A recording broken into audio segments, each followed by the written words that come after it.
My mom moved up to the loft after her brothers died. At the time, it was as far away as she could get.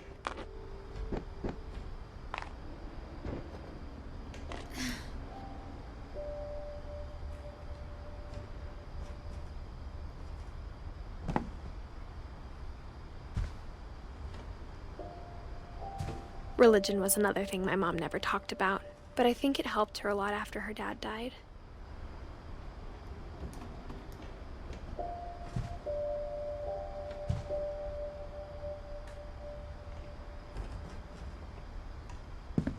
She spent a summer building houses in Calcutta, where she met my dad, Sanjay.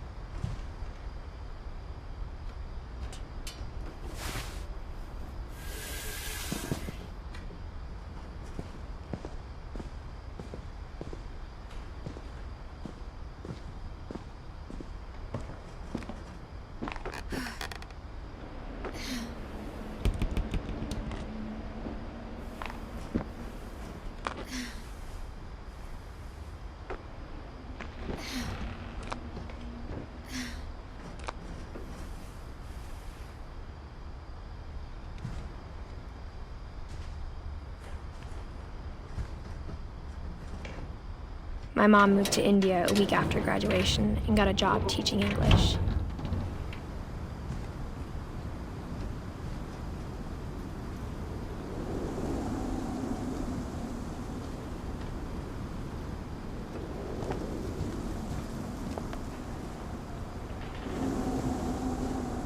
Louis was born a year later.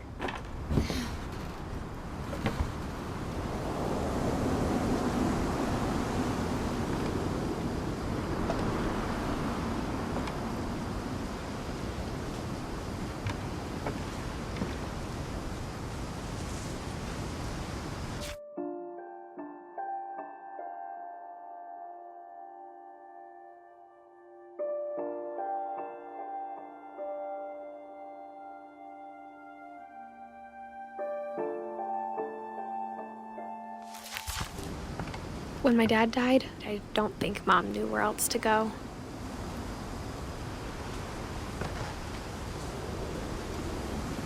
I'm sure Edie was happy to have her back.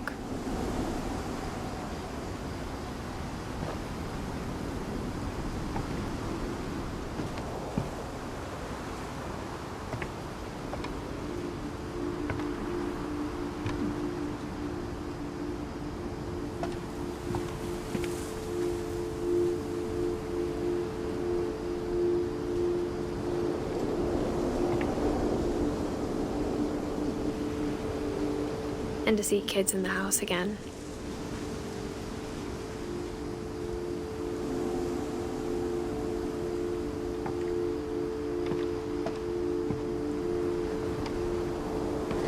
The house had to get a little bigger, but Edie was used to that.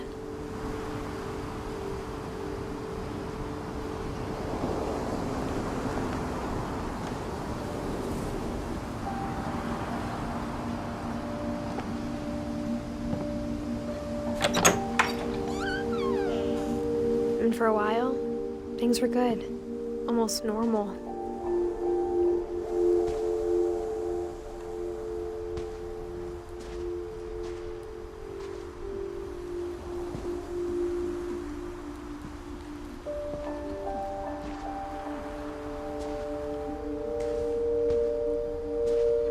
But it didn't last.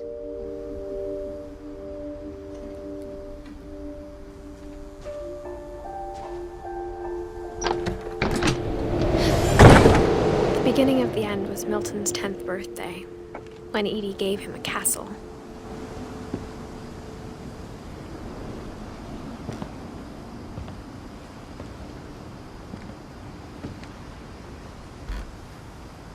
After Milton disappeared, the only thing he left behind was a room full of paintings.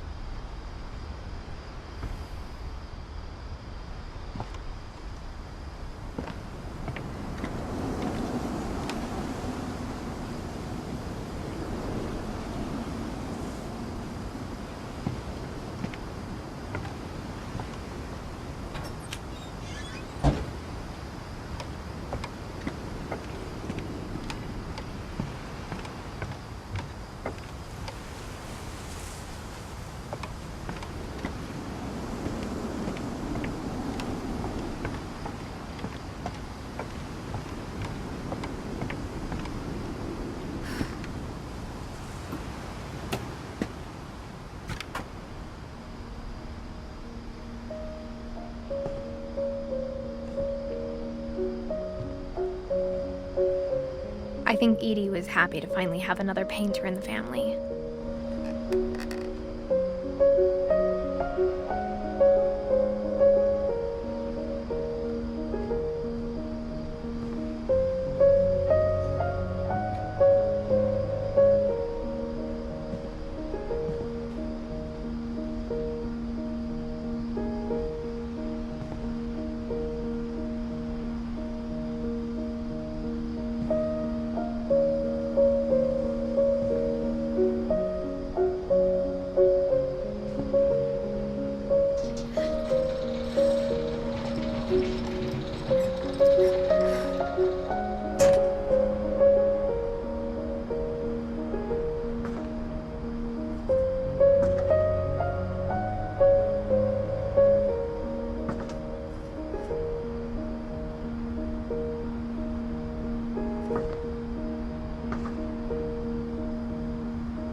Milton Finch in The Magic Paintbrush.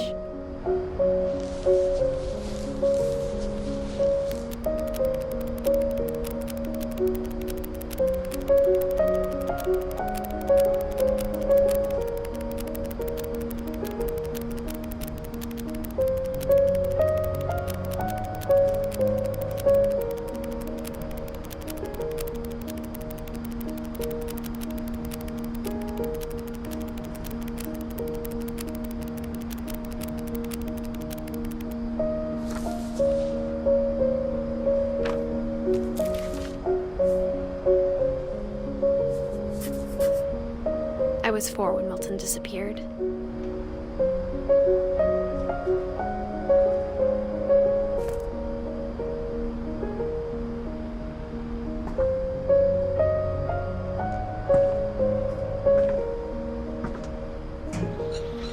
Mom spent months searching for my brother. Then she sealed the doors.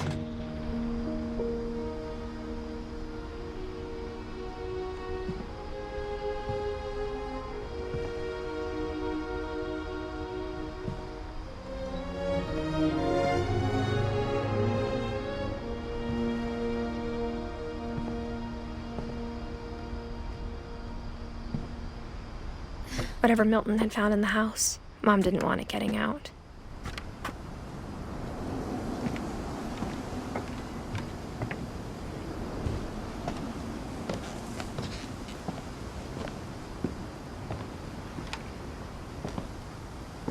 Mom definitely blamed Edie, but I think Louis blamed himself.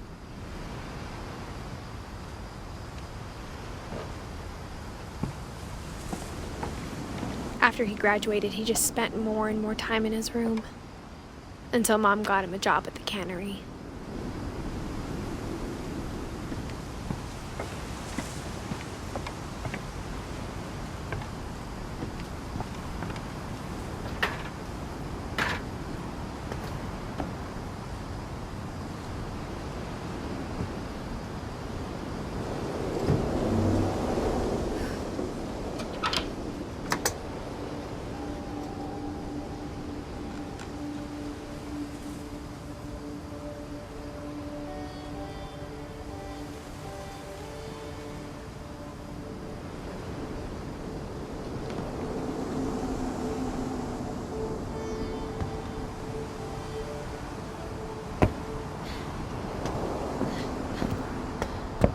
Louis's room smelled very, very familiar.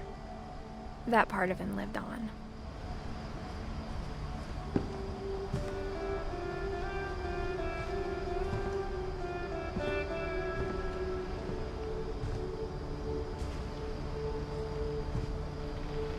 Louis and I spent a lot of time playing games together, but he was surprisingly bad at them.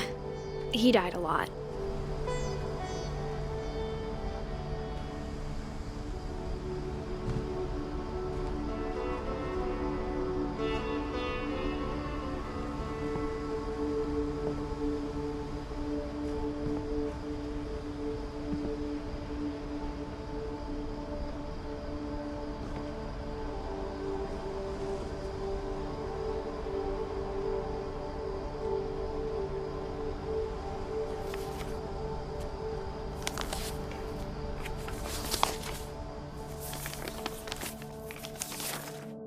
Dear Mrs. Finch, as Lewis's psychiatrist, I can understand your desire for an explanation.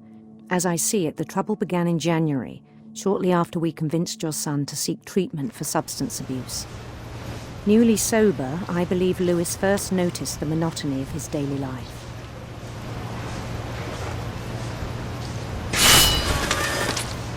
He kept working at the cannery, but he withdrew part of himself. In our sessions, I saw the same behavior. His mind began to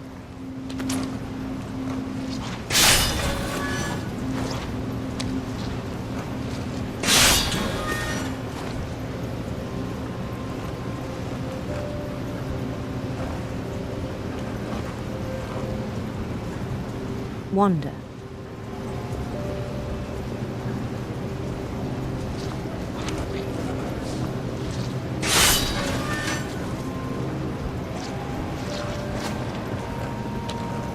I asked him to describe it.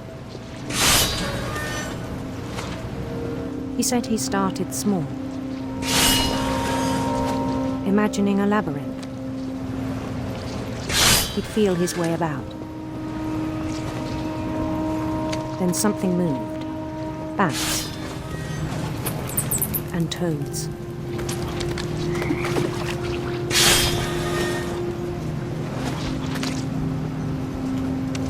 And things that have not names. He knew it was all in his head.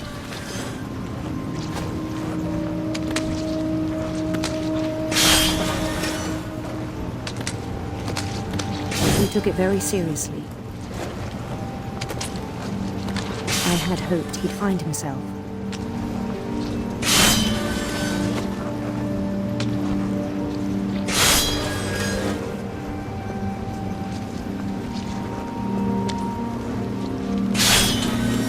But he found something more.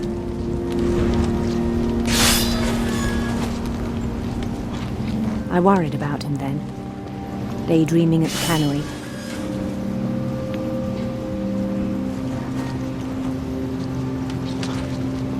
I spoke with his boss.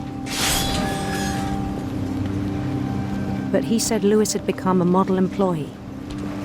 Methodical, tireless, focused. Like a whole new Lewis.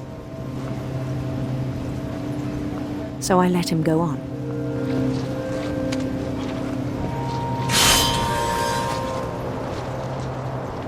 I even encouraged him. It seemed very promising at first. He told me he'd made a new friend.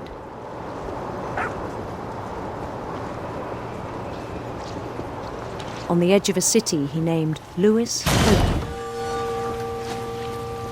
He built the city up slowly, brick by brick. Then he made musicians.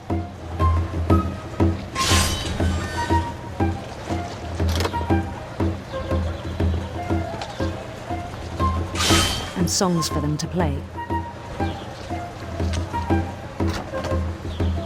He talked about starting a band. And he was always humming something. Every day his imagination grew stronger.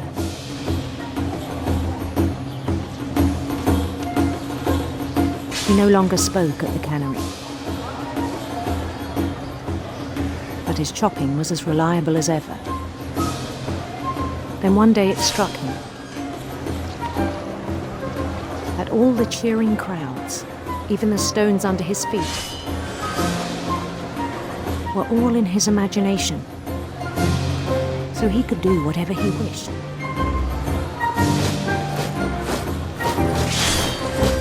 He held an election for mayor. And he won. They begged him to stay, but his mind was already wandering. It became a game for him.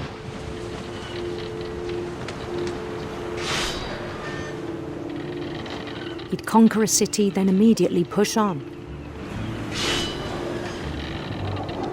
New Louisville.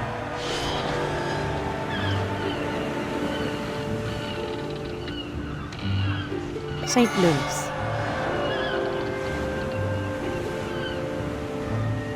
He started drifting away from our reality.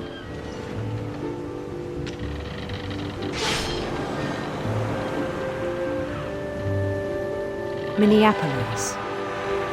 Until one day he forgot to go home from the cannery. Even as his mother pleaded with him, part of Louis kept sailing on.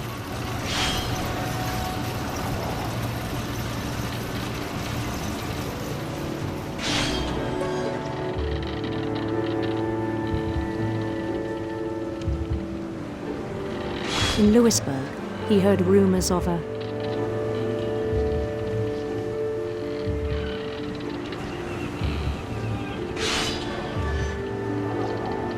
handsome queen.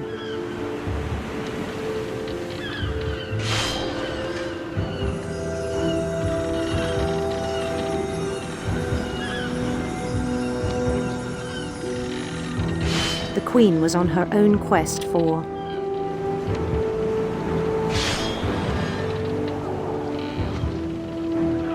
radiant rainbows.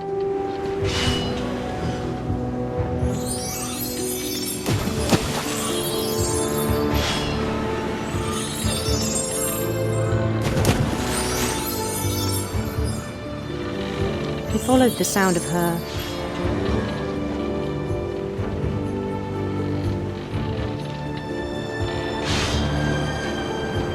silver harp.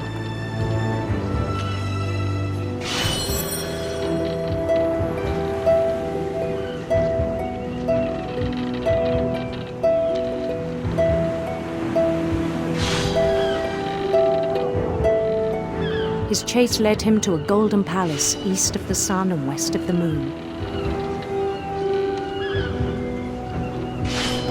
Even then, his logic remained sound. He knew the world was all in his imagination.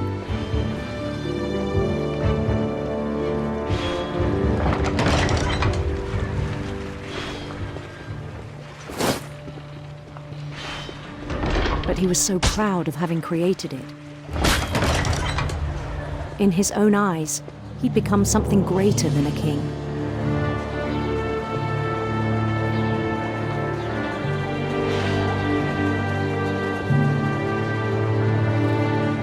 For someone who'd never known success in the real world, I think it was overwhelming.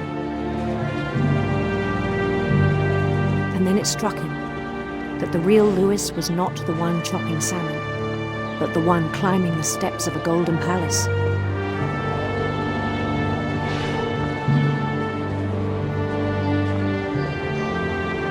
My imagination is as real as my body, he told me. It was hard to argue with him.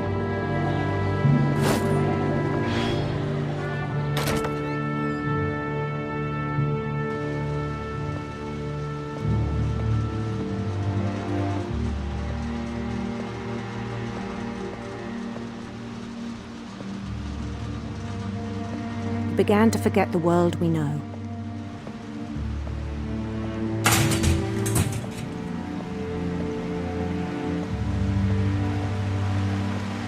I think it pained him to remember Louis, the cannery worker.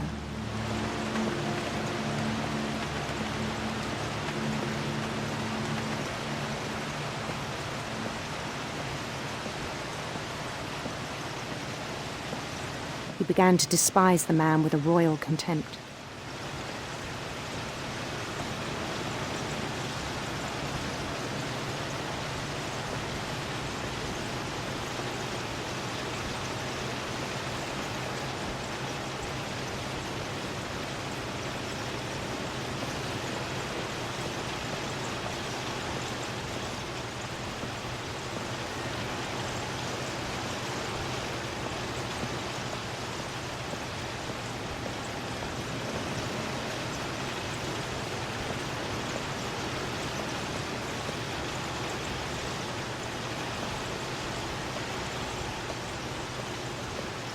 I still thought I could save him.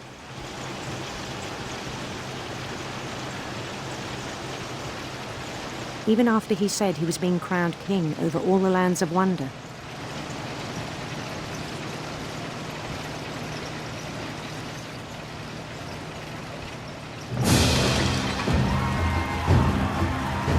The palace would be packed with his companions.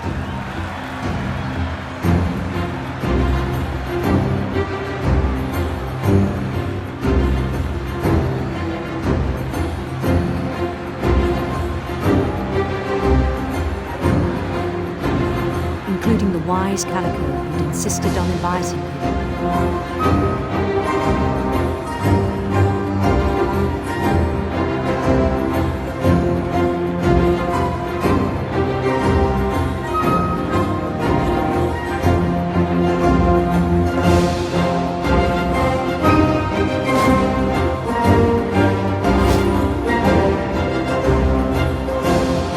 His queen waited, holding his crown.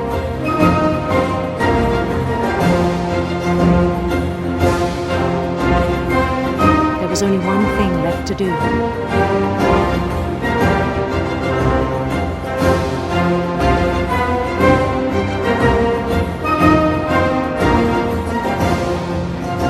Bend down his head.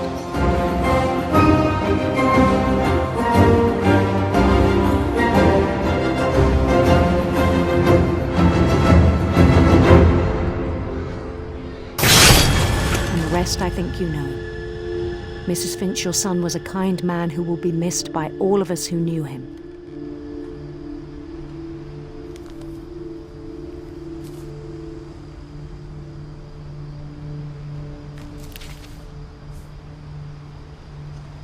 My brother was really cool. I wish you could have met him.